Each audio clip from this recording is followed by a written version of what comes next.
Às vésperas de assumir novamente a cadeira de presidente da Venezuela, Nicolás Maduro garante que para o seu próximo governo haverá uma grande reforma constitucional que colocará o poder da Venezuela na mão do povo venezuelano. Será que é isso mesmo? Fala também, galera, sobre uma importante entrevista da nova liderança da Síria, que garante que dará direito às mulheres e quer negociar bem com os países ocidentais, entender qual vai ser o futuro do país e falar um pouquinho também sobre algumas acusações e troca de ataques entre Rússia e Ucrânia. Tivemos, pessoal, um grande ataque dos ucranianos com mísseis Ataque-MS e Storm Shadow contra os russos. Os russos retaliaram, inclusive pegando em áreas de civis e representações diplomáticas exteriores como Portugal e Argentina. E mais uma vez a Ucrânia retaliou na região de Kursk. Os ataques vêm ficando cada vez mais significativos e palavra do Putin, tá? Hoje eu tenho plena certeza que está sendo declarada uma guerra contra a Rússia. Falar um pouquinho, galera, sobre as declarações da Bloomberg, que garante que o Zelensky vai ter que aceitar um acordo amargo para a Ucrânia e também um duelo que foi proposto pelo Putin com os Estados Unidos. Um duelo de mísseis. O Zelensky respondeu chamando Putin de idiota. Para finalizar, falar um pouquinho também sobre a possibilidade de um shutdown nos Estados Unidos cada vez mais próximo. O governo Trump já vai começar com algumas complicações. Se vocês querem entender um pouco mais sobre esses assuntos, e muito mais também sobre geografia, geopolítica, atualidades, política, polêmicas, enfim. Tudo para você se manter sempre bem atualizado. Já se inscreve no canal, deixa seu like e compartilha esse vídeo, que eu, professor Ricardo, conto muito com a sua ajuda. Belezinha? Pessoal, recado rapidinho da nossa parceiraça do canal. A bota Thunderbell é muito versátil, feita para uso urbano, tático, trilhas e até mesmo com EPI, pois possui CA. Possui um sistema anti-perfuro feito de material balístico que protege seus pés de pregos, vidros e outros objetos perfurantes. A sua palmilha garante maciez e conforto similar a um tênis, mas tem muita resistência na sua construção, com solado colado e costurado que resiste até 300 graus. O couro no book é fácil de limpar e a bota é muito ventilada, garantindo extremo conforto. É 100% nacional e vem com 180 dias de garantia contra defeitos de fabricação. Então clica no link que está na descrição e usa o cupom para um desconto especial para garantir já a sua bota Thunderbell. Pessoal, lembrando que a Tabel está com condições muito especiais nesse mês, agora está bem próximo do Natal, promoções exclusivas aí para vocês. Belezinha? Então bora lá pro vídeo, pessoal. Seguinte, como eu falei para vocês na introdução, o Nicolás Maduro está às vésperas, né, de ser anunciado novamente, ou pelo menos assumir a cadeira de presidente da Venezuela, no seu terceiro, inclusive, mandato ali consecutivo, apesar de todas as discordâncias, vamos colocar assim, em relação ao processo eleitoral. O não reconhecimento por uma série de países, a violação do Acordo de Barbados, os principais líderes opositores não puderam participar do pleito, o Edmundo Gonzalez, segundo a oposição, e a contabilização das atas de uma série de organizações internacionais, como o Centro Carter, enfim, referendaram que a vitória foi da oposição e não do Nicolás Maduro. O fato é, cara, que pelas forças armadas locais, e não há algum tipo de intervenção estrangeira, e também nem defendo que tenha, tá? É muito complicada essa questão de um país definir quem pode ou não, né, enfim, interferir na soberania de outros países, principalmente do ponto de vista militar, mas independente dessas questões, o Nicolás Maduro vai ser referendado como presidente da Venezuela. Mas, pelo menos, né, a preocupação para a comunidade internacional é porque algo ruim pode acontecer. A gente sabe que o Edmundo Gonzalez, que foi o presidente, pelo menos segundo a contabilização da oposição, ele está exilado, ele fugiu para a Espanha, mas ele anunciou que no dia da posse presidencial, ele, como presidente legítimo da Venezuela, vai voltar para o país. Lembrando que ele já tinha sido convocado para prestar esclarecimentos para a justiça venezuelana, não compareceu, e isso, segundo a própria lei da Venezuela, seria passível de punição com reclusão, ou seja, teoricamente, se ele pisar no país, lembrando que ele até assinou um termo de compromisso, segundo o governo venezuelano, ele poderia ser preso. Vamos colocar então que o Nicolás Maduro, ele vai assumir. Ele já vem começando a montar como que vai ser o seu futuro governo. Ele vem, cara, com a imagem bastante comprometida por conta da violência em relação à repressão das manifestações, antigos, se não vão colocar aliados, mas países que suportavam, entre aspas, vai o Nicolás Maduro, como México, Colômbia, Brasil, estão com uma relação um pouco estremecida, no mínimo, vamos colocar assim, então aumenta um pouco mais de isolamento da Venezuela. Tudo isso, o Nicolás Maduro está traduzindo como uma perseguição contra os ideais anti-imperialistas americanos. Vai lembrar que em determinado momento, a gente teve até membros da Venezuela e membros de topo, tá? Acusando que o Lula, ele foi cooptado pela CIA durante o período que ele estava preso. Que ele entrou de um jeito preso e ele saiu outro completamente diferente, sendo o Brasil representante dos interesses americanos na América Latina, tá? Mas enfim, por conta disso ele fala que ele precisa referendar o poder na Venezuela porque existe um imperialismo muito interessado em roubar os recursos naturais do país. Segundo as suas palavras, tá? Olha, eu nesse momento estou imbuído de um sentimento de mudanças para democratizar a sociedade venezuelana e empoderar os cidadãos. Por conta disso, ele anunciou a formação de uma nova Constituição. A gente não sabe ainda, tá? Como que será essa nova Constituição, como que é colocar poder na mão da população, porque isso é muito perigoso, né? Depende de quem o Maduro considera que é população da Venezuela, tá? Mas a gente sabe que pode ter algum tipo de inspiração no que foi feito recentemente na Nicarágua, em que o Daniel Ortega, que é presidente do país, ele também alterou a Constituição, deu mais poder não só para ele, mas também para sua esposa, consolidando uma ditadura no local. Na Venezuela, o temor é que isso também possa acontecer.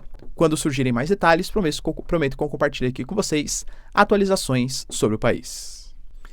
Outra notícia, galera, bem importante, está ligado à Síria e à entrevista que o Al-Jolani, a liderança da HTS, deu para a comunidade internacional, principalmente os países ocidentais, tentando estabelecer o que vai ser o futuro governo da Síria. Eu já trouxe para vocês que os rebeldes que tiraram Bashar al-Assad do poder, eles não eram exatamente democráticos, eles não eram exatamente aliados com os pensamentos ocidentais. Tanto que, por exemplo, o HTS, que é a grande liderança desses rebeldes, é a antiga Frente al-Nusra, que em 2016 se separou da Al-Qaeda, a mesma Al-Qaeda responsável pelos acontecimentos ali nos Estados Unidos e uma série de outras posições contrárias ao Ocidente. Só que, até tentando se consolidar como uma liderança local, o HTS fez essa dissociação, né, saiu uma dissidência, vamos colocar assim, da Al-Qaeda e saiu dessa frente al-Nusra para formar essa organização, e o próprio líder ele mudou a sua vestimenta, a sua forma de falar tal, porque quer um reconhecimento internacional e sabe que seria muito mais fácil contar com o apoio do Ocidente se tivesse uma aparência mais voltada ao mundo ocidental. Pois bem, pessoal, nesse momento é isso que ele está fazendo. A gente teve, por exemplo, uma entrevista que foi feita para as mídias ocidentais, em que ele colocou, dentre outras coisas, primeiro, que as sanções devem ser suspensas e que, inclusive, as novas lideranças sírias darão o direito de estudo, por exemplo, às mulheres. Ele garante que, apesar do passado um pouco mais obscuro, vamos colocar assim, da organização, eles não serão o novo Afeganistão, que tem o Talibã como a sua liderança. Por exemplo, a gente sabe que, por mais que agora eles estejam dominando Damasco e grande parte da Síria, durante muito tempo eles dominaram Idlib, a região mais a noroeste do país. Eles alegam, por exemplo, que lá existe quase uma dezena de universidades e que, segundo as suas contabilizações, quase 60% dos estudantes ou das estudantes são mulheres. Ou seja, eles não querem ser um grupo autoritário. E claro, galera, como eu trouxe para vocês, né? Professor, mas e a Rússia? Porque a Rússia não tinha alianças com Bashar al-Assad? Tinha, mas alianças, interesse à parte. A Rússia precisa manter bases ali estacionadas na Síria, até para conseguir fazer uma intermediação mais importante com os países do Sahel, do continente africano. Para os Estados Unidos, cara, que excelente se conseguirem negociar, porque por enquanto o HTS é visto como um grupo terror por grande parte dos membros da comunidade internacional. Mas se deixar de ser visto dessa maneira, ter boas relações com a Síria, que é um país que está no meio da conexão daquele chamado eixo da resistência liderado pelos iranianos, é muito estratégico. Futuras rotas de oleodutos, gasodutos, existem, por exemplo, bases militares americanas na própria Síria.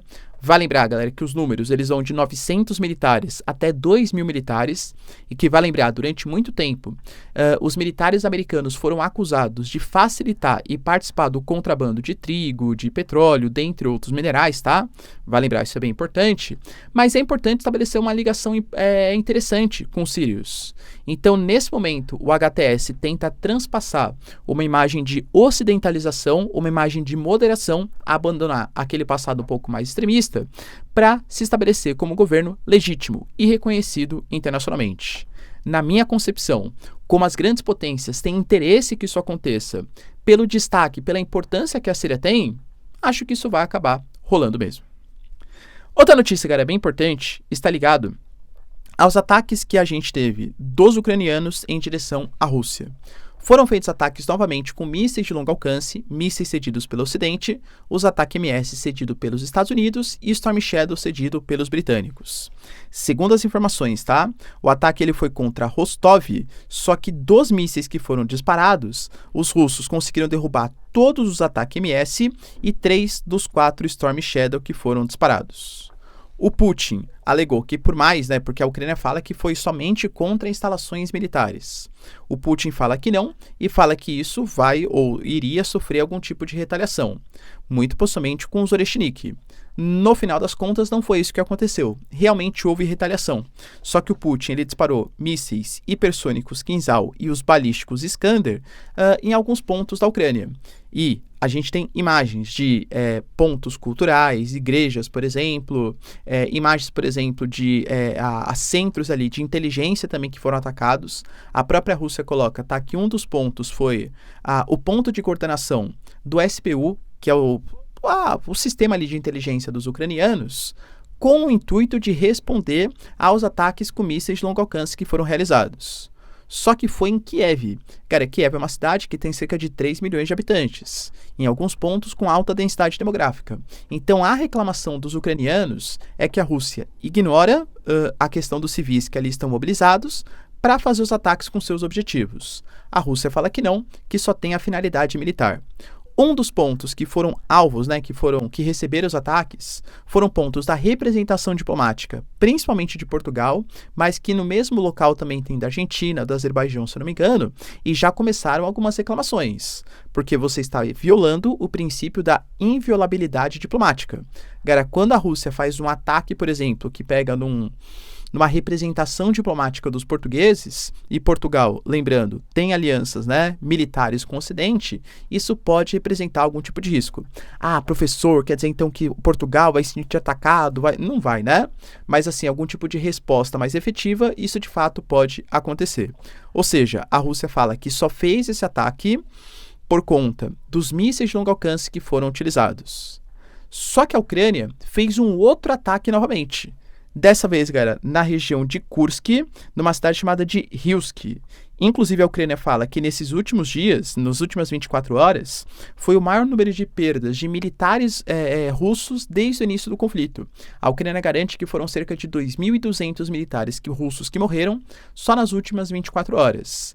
Esses ataques, as informações, de novo, elas são extremamente preliminares, mas algumas mídias colocam que foram utilizadas munições cluster, ou as chamadas bombas de fragmentação, que são proibidas por grande parte dos países da comunidade internacional, só que também vai lembrar, a Rússia também já usou esse tipo de equipamento para fazer ataques na Ucrânia, tá? Os dois lados aí já utilizaram esse equipamento. E esse ataque, ele acabou pegando o pessoal nessa cidade, de Hilsk, além também dos mísseis HIMARS que foram utilizados. Teve danos a faculdades, quartéis de bombeiro, casas, prédios, carros, uma série de comprometimentos ali de áreas de civis russos, inclusive com civis russos indo a óbito. A Rússia novamente fala que algum tipo de resposta vai acontecer. Por coincidência ou não, hoje a gente teve uma reunião no chamado Conselho de Estado da Rússia, que geralmente o Putin faz com alguns líderes da Duma, que é o parlamento russo. A frase que ficou marcada é que os parlamentares, segundo a narrativa ali que a agência TASS, por exemplo, coloca, que é uma agência russa de notícias, é que o Putin ele se recusava a falar que existia uma guerra em curso, alegando que, na verdade, é uma operação militar especial e que a OTAN estava se mobilizando, a OTAN, o Ocidente, para lutar contra os russos. Mas depois de tantas declarações, depois de tantos ataques, e os americanos, e os britânicos, e os franceses cedendo os mísseis de longo alcance, segundo Putin, tá? É impossível não falar em guerra. Hoje, eu tenho certeza que uma guerra foi declarada contra o mundo russo. Se isso vai trazer algum tipo de consequência, cara, penso eu, tá? Que além dos mísseis balísticos, acho que assim, declarações um pouco mais fortes, mobilizações, mas assim, não há muito mais o que possa ser feito, claro, desde que a gente pense, em algum tipo de manutenção de paz. Coisas mais fortes, sei lá, a gente pode pegar o Oreshnik, por exemplo, e jogar num porta-aviões americano. Isso é como se estivesse atacando uma parte do Estado americano. Isso seria, claro, uma escalada da violência. Mas aí já penso que seria o envolvimento de um conflito direto entre Rússia e Estados Unidos. Agora, Para onde escalar na Ucrânia? O que mais pode ser feito na Ucrânia? Como agora que o Putin admite que há uma guerra contra a Rússia? Não vejo muito mais, além de ataques mais efetivos, principalmente contra a infraestrutura. Vale lembrar, galera, que o Putin já falou também que ele poderia fazer ataques contra pontos de decisão, tanto militares quanto políticos, no território ucraniano. Outro ponto, galera, bem importante, está ligado às declarações da Bloomberg, que segundo algumas fontes ali, principalmente dos Estados Unidos, deliberou, tá? O Zelensky vai ser obrigado a fazer uma espécie de um acordo amargo para a Ucrânia, porque hoje não existe mais a possibilidade de reaver os territórios de Lugansk, Donetsk, Zaporizhia, Kherson, Crimeia, e o Zelensky vai ser obrigado a aceitar algum tipo de acordo a partir de uma mediação do Keith Kellogg, Trump e também dos seus futuros diplomatas. É o que eu já venho trazendo para vocês, né? É muito difícil saber exatamente o que a Rússia considera como vitória e o que a Ucrânia considera como vitória. Mas se a Ucrânia acha que vitória é a reaver todos os territórios que foram invadidos, inclusive a Crimeia, que era o que o Zelensky falava no início do conflito, acho que a Ucrânia não vai vencer. Se a Ucrânia acha que entrar para a OTAN seria uma espécie de vitória, mesmo que os territórios ficassem sob custódia da Rússia, pelo menos no futuro próximo, também acho que não vai ter esse tipo de vitória. Palavras da própria liderança da OTAN, inclusive do Trump. Ou seja, o Zelensky aparentemente caminha realmente para um acordo amargo. E segundo a Financial Times, o Trump ele fez uma espécie de proposta impossível para os europeus. Lembrando que ele coloca que os Estados Unidos ele tem muita responsabilidade sobre a OTAN, inclusive sobre conflitos do continente europeu, como por exemplo o conflito entre Rússia e Ucrânia. Então, segundo ele, os Estados Unidos sim se comprometeriam a continuar ajudando a Ucrânia com armas, equipamentos, dinheiro, desde que a OTAN aumentasse os seus gastos militares, né, os países membros, até 5% do PIB. Vale lembrar que hoje a porcentagem é 2% e a gente tem cerca de 8 países que não cumprem. Se a promessa seria aumentar para 3%, aí a gente teria Estados Unidos e Polônia que têm esses gastos superiores a 3%. Em 5%, para vocês terem uma noção, nem a Polônia, que percentualmente é o que mais gasta, chega aos 5%, é um pouco mais de 4%. Os Estados Unidos também não, que fica mais ou menos em torno de 3,5% do seu PIB. Ou seja, parece muito mais uma proposta impossível para obrigar, né, eu falo assim, tá vendo, ó, eu tentei fazer uma proposta, aumentar gastos militares, os europeus terem mais responsabilidade, já que vocês não querem, eu não vou continuar ajudando a Ucrânia, perdão. Mas, de novo, isso é a minha interpretação sobre o que a Financial Times colocou. Você concorda? Deixa aí nos comentários. Ontem, cara, a gente teve o pronunciamento que foi feito, né, à nação, por parte do Putin, e ele respondeu uma série de perguntas, tratei aqui no vídeo para vocês. Só que teve uma pergunta que eu até falei no vídeo ontem, mas acho que não dei o destaque necessário. Ele destacou demais o Oreshnik, que é um míssil balístico de capacidade longa e intermediária, que já foi utilizado inclusive na Ucrânia, sem ogivas nucleares, né, claro, ainda bem, e que está sendo visto como uma grande revolução. Ele mesmo falou, né, poxa, isso aqui é uma tecnologia que foi feita pós-Guerra Fria, ou seja, uma tecnologia que, no momento pós-década de 90, que mostra como a Rússia está ficando cada vez mais tecnológica e garantiu que era um míssil indefensável. Inclusive propôs, para garantia, né, que é um míssil indefensável, fazer uma espécie de duelo com a OTAN, com os Estados Unidos. Falou assim, olha, vocês duvidam, né, que o Oreshnik é indefensável? Vamos fazer o seguinte, OTAN, Estados Unidos, vocês, com os equipamentos de defesa de vocês, escolhem qualquer ponta aí do solo ucraniano. Qualquer ponta aí de Kiev, por exemplo. E nós, russos, sabendo quais pontos vocês escolheram e posicionaram as suas defesas aéreas, faremos o nosso ataque com o míssil Oreshnik. Vamos ver quem ganha? Segundo Putin, um desafio muito interessante de ser feito, para comprovar a superioridade tecnológica dos russos. Lembrando que ele fala, tá, que tanto do ponto de vista de capacidade tecnológica, como também de inventário, ou seja, capacidade, né, número ali de equipamentos, os russos são superiores. Os Estados Unidos não respondeu, tá? Pelo menos não enquanto eu gravo para vocês, mas o Zelensky respondeu. Segundo ele, tá? Vocês acham realmente que depois da fala do Putin, ele é uma pessoa sã? A gente fala de Kiev, que é uma cidade com quase 3 milhões de pessoas, em que as pessoas estão morrendo, e ele acha isso interessante, um duelo de mísseis. E aí terminou chamando o Putin de idiota, né? Ou seja, galera, o Putin chamou os americanos para chincha, um duelo de mísseis, porque uma defesa aérea também nada mais são do que mísseis que vão fazer a interceptação de outros mísseis.